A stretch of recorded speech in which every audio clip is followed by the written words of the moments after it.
Swamiji, would you describe yourself as having a mission in life? And if so, what is that mission? I do have a mission in life. I met my guru, and he said that to find God, I must help his mission. He told me I have to lecture, he told me I have to write, edit. He didn't tell me to start communities, but I think that's a part of my mission too. The only reason he didn't say that, I believe, was because he knew that then I'd be thinking in terms of working separately from the organization. It wasn't time yet. But he told me to lecture, I remember especially, because I said to him, "Sir, I don't want to have to lecture." He answered quite callously, I have to say. He said, "You better learn to like it, it's what you have to do." But I realized that it was the right thing for me. Finally, my mission is to find God. And so the outer work that I'm doing is what I need to do to find God. And that, in my case, is that I've been full of doubts for many lifetimes. He told me you were eaten up with doubts. And I don't suppose there's a doubt that anybody could have that I haven't shared. And so I don't have doubts in this life. I haven't really had doubts. But I think I can anticipate other people's questions and doubts and can help them. And it helps me to fix that faith in myself to help them to overcome their doubts. Therefore, it's a part of my mission, which it may not be that of somebody else, to teach other people. But it's also that my guru came with a special mission, and he needed people to help him. I was divinely appointed, and he told me that. He said, "You have a great work to do." And he said that you mustn't disappoint me in that work. I think that I know that he wanted me to help spread his mission. My mission, you can say, is to help him to be known, to help the world to know his teachings, to help the world to know what an important person he is in this world, that I think that his life will have a changing impact on civilization, as Jesus did, as Buddha did, as Krishna did, and so on. What will that change be? What do you see? We are living now in an age of energy. In 1900 was the time when we entered this age. In other words, we're a part of the whole cosmos, and we're not a separate little mud ball in this cosmos. We're influenced by cosmic influences. And so according to where we are, we go through certain ages, where we are in our galaxy and so on. And some of these, not only India, hundreds of countries have had this tradition that there are different ages, and usually they number them as 4. There's the ancient teaching of Greece that there was a golden age and a silver age and a bronze age and an iron age. In Egypt, they had the tradition that there was the age of the gods, the age of heroes, the age of demigods, of heroes, and of men, and so on. But all countries had this image, and all of them had the same tradition that they had come into the darkest age. And of course, scholars reading this think that it's fanciful, but it's very interesting that so many have the same teaching. In fact, according to the Indian teaching, which is the only one that has preserved this thing, they say that we do come down, and it's a cyclic thing. Just as you go from winter to autumn to summer, winter to spring to summer to autumn to winter, like that. And so we have come up from that iron age, that dark age, Kali Yuga, Kali means black, into Dwapara Yuga, which means the age of energy. And this has been symbolized as copper. Copper is that which transmits electricity, isn't it? Mm-hmm. And so copper is that which is the age of energy.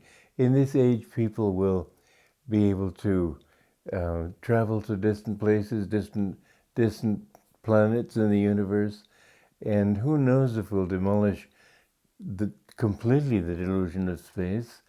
But according to tradition, at least, they do demolish the delusion of space.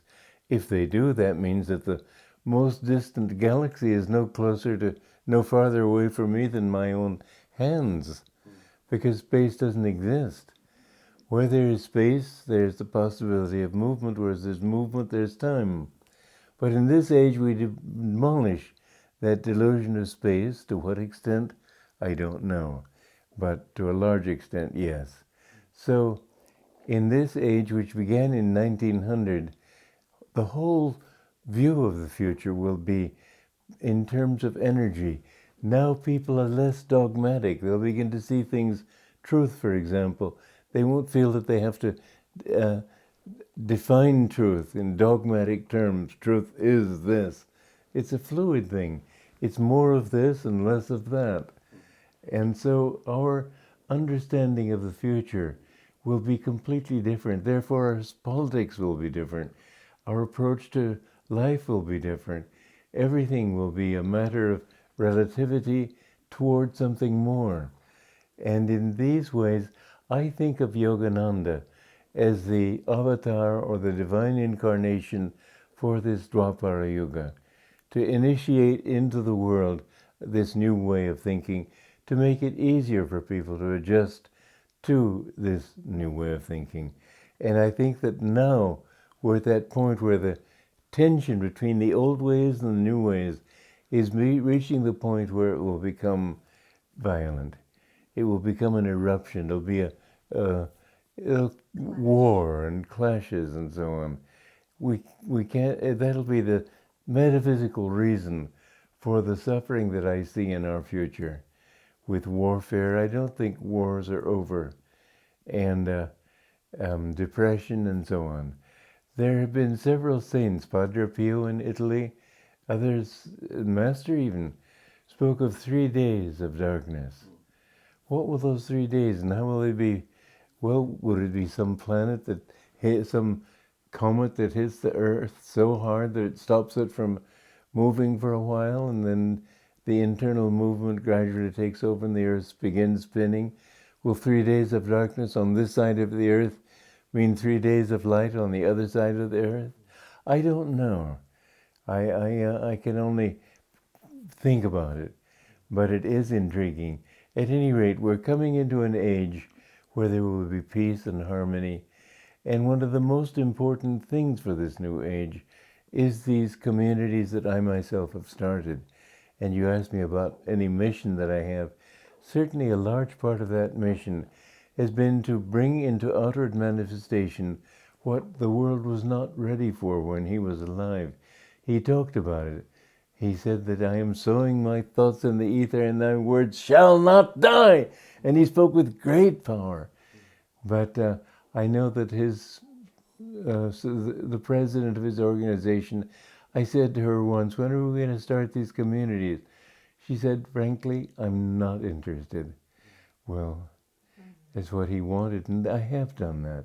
I think that will be a strong part of the pattern for the future, where we cease to think in terms of doing everything, just little communities of people where you can relate to your next door neighbor, where you can help your next door neighbor. You don't have to depend upon welfare from an impersonal government. Many benefits, which I don't want to take the time to talk about now, will come through these communities. And I think that this idea of communities, as Yogananda said, it will spread like wildfire. In this new age of energy, the barriers are breaking down in all sorts of ways. All sorts of ways, yes. And, even when I was young, people living in other countries, they seemed like strangers. Now you see that people are people all over the world. They may have different colored skin, different shaped eyes. It doesn't matter. Everybody has the same need for happiness, for love, for appreciation, all that. In your communities, do many nationalities live together? We have people from any nationality that comes. We don't go out looking for them saying, oh, you're from Africa, we need you here. But those who come, and they're welcome from all over the world. And there's harmony. There's an amazing harmony. You see little differences sometimes. You do have divorces in our communities, much less than in the world. and people somehow manage to do it more peaceably. There's harmony here. There's brotherhood. There's cooperation. There's helping each other rather than competing with each other. I've often said that if you live, this is something my guru said, if you live in a village of 1,000 people and compete with them, each person has 999 enemies. If you work with them, each person has 999 friends. In these communities, everybody is a friend to everybody, and they help each other. If somebody's out of a job, the community helps him to find another job, to be stable while he doesn't have a job, and so on. If people are sick, people go to the hospital and do what they can to help him, pray for him. When a couple get married, people get together to give them money so they can go on a honeymoon and all those things. It's really a wonderful way of life. It sounds like a family, only a larger Yes. spiritual family. And we should realize in the end that the whole world is my family. And how can you do that? I've often wondered. I've realized that it's because everybody is seeking the same thing. Just as everybody wants food, everybody wants shelter, everybody wants kindness, yes. And finally, everybody wants happiness.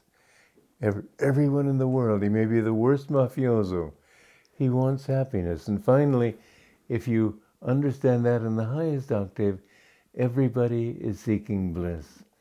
And so you can see everybody in the world, if you see them in that light, you see that they're all your brothers and sisters. And you can't help loving them.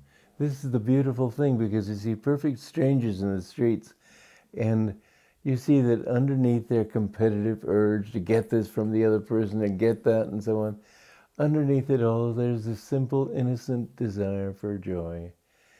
And you can't help loving people when you see that they want that same bliss. You see that bliss is at the heart of their own reality. Often I go through the streets seeing perfect strangers, and to me they're not strangers. And I find myself smiling at them as if they were my own. And the nice thing is that sometimes they answer too. They feel my love for them, and they're uplifted by that. So the more you feel God's presence in everybody, and the more you feel that love at their center, that desire for bliss. I think of love as just bliss in motion. And when you feel that desire, then they respond too. I know that everywhere I go, I see people, I've known them in other lives, they seem like friends to me. And it's a very happy way to live.